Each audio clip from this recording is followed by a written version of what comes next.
खट्टा खाने वाली चुड़ैल। रात को अचानक राधिका मौसी को किचन से कुछ गिरने की आवाज आई। उन्होंने बाहर निकल के देखा तो किचन में उन्हें कोई सफेद साड़ी में दिखा। वो चीख पड़ी, हे भगवान, आलतू जलाल तू आई भला को टाल तू, आलतू जलाल तू आई भला को टाल तू। राधिका मौसी को चीखते सुनकर श्रवण बाहर आता है भागते हुए। अरे माँ, क्या हुआ? क्या देख लिया? दादी माँ आ गई क्या सपने में? अरे बेटा, रसोड़े में देख तो कौन है? श्रवण रसोड़े में झांक कर देखता है और उसे कोई नहीं दिखता अंदर। अब रसोड़े में तो कोई नहीं है माँ। कोई सफेद साड़ी में नहीं है क्या?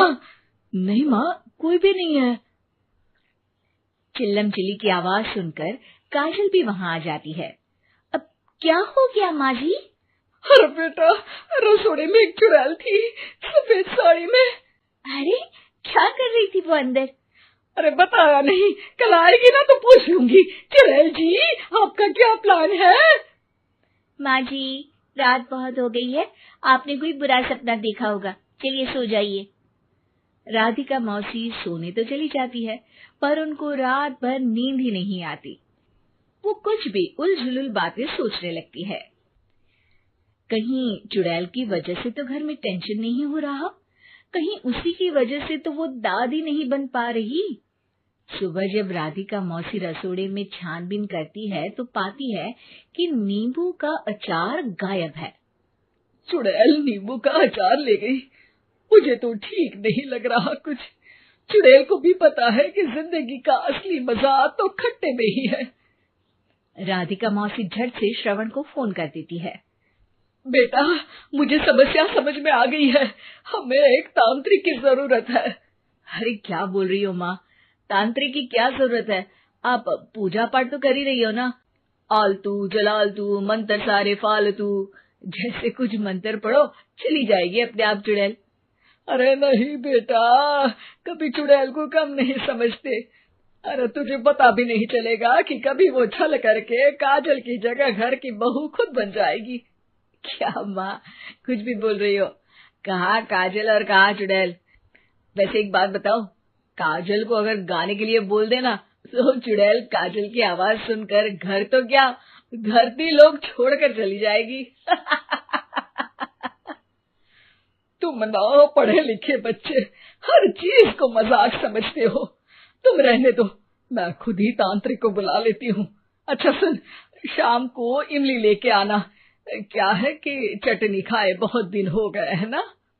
नहीं माँ, इमली तांत्रिक से ही मंगवा लो ना, आटा वगैरह भी उसी से पिसवा लेना। देखो मुझे काम करना है। श्रवण रात को कई तरह की सब्जियों के साथ माँ के कहने पे चटनी के लिए इमली भी ले आया था, लेकिन राधिका मौसी के दिमाग में अलग ही फिल्म चल रही थी। उन्हें अब सिर्फ शक ही नहीं यकीन होने लगा था कि शायद चुड़ैल ने श्रवण पर अपना जाल बिछा दिया था, जिस वजह से श्रवण उनकी बात ही नहीं मान रहा था। पर कोई नहीं, आने वाली रात में राधिका मौसी खुद तैयार हो गई चुड़ैल को पकड़ने के लिए। रुद्राक्ष की माला, तुलसी का पत्ता, हनुमान चालीसा सब हाथ के पास ही था, बस चुड़ैल का इंतजार था। और जैसा राधिका मौसी ने सोचा था वैसा ही हुआ। वो चुड़ैल उस रात भी आई, पर वो राधिका मौसी से तेज निकली और राधिका मौसी के उससे पकड़ने के पहले ही वो भाग खड़ी हुई। जरूर बहू पे साया है उस चुड़ैल का, तभी तो श्रवण के कमरे में गई है। और अगली सुबह राधिका मौसी पिछली रात हुए हमले में किन चीजों का नुकसान हुआ उसका हिसाब लगा रही थी। उनके खेमे से एक आम के अचार की शीशी भी गायब हो चुकी थी, और वो इमली भी जो कल श्रवण लेकर आया था। राधिका मौसी इस बारे में सोच ही रही थी कि श्रवण जल्दी से रसोड़े में आकर दवाइयों की पोटली ढूंढने लगता है। अरे बेटा, क्या हो गया? अब माँ, वो काजल की तबीयत खराब है, बहुत घबराहट हो रही है उसे। हे भगवान, मैंने पहले ही कहा था कि तांत्रिक को बुला लेते हैं, पर नहीं, अब देखो उस चुड़ैल ने काजल को अपने वश में करना शुरू भी कर दिया है। हालांकि श्रवण भूतों में विश्वास नहीं करता था, पर अब वो भी डर जाता है और राजी हो जाता है एक तांत्रिक को बुलाने के लिए। कुछ ही घंटों में तांत्रिक आ जाते हैं और राधिका मौसी तांत्रिक जी को सब बता देती है। घोर संकट, घनघोर संकट, चुड़ैल को मारू जोर चाकट, ओम भट स्वाहा खटखा के आहा। अरे ये क्या मंत्र है? मेरे खुद के ओरिजिनल मंत्र है, कल रात को ही लिखे हैं, अच्छे लगे तो दाद चाहूंगा। एक और मंत्र सुनो। अर्ज किया है आब्राकडाब्रा, दिल्ली बम्बई आगरा, चंदा मामा सोवरले सुरन मामू जारा। ये मंत्र है? अरे कोई 40 वालीसा पढ़ो ना। वक्त कम है, 40 नहीं पड़ेंगे, 20-25 में काम चलाना पड़ेगा। अलग निरंजन जाके लंदन, मुफ्त का मंजान घिस मेरे नंदन। अरे जल्दी करो तांत्रिक जी, जल्दी करो। तांत्रिक अपने उल झलूल मंत्र पढ़ने लगता है। श्रवण को तांत्रिक पे शक होता है। वो अपने एक डॉक्टर दोस्त को कॉल कर देता है ताकि कोई अनहोनी हो तो इमरजेंसी में चीजें मैनेज हो जाए। तांत्रिक धुनी रमाता है, जिसकी वजह से कमरे में काफी धुआं हो जाता है और जिसकी वजह से बहू की घबराहट बढ़ जाती है। अब भागेगी चुड़ैल। हाँ। बहू खांसते हुए धुएं से बचने के लिए बाहर चली जाती है। अरे भाग रही है, भाग रही है। पीछे पीछे श्रवण भी जाता है। बहू एक सोफे पर बैठ जाती है।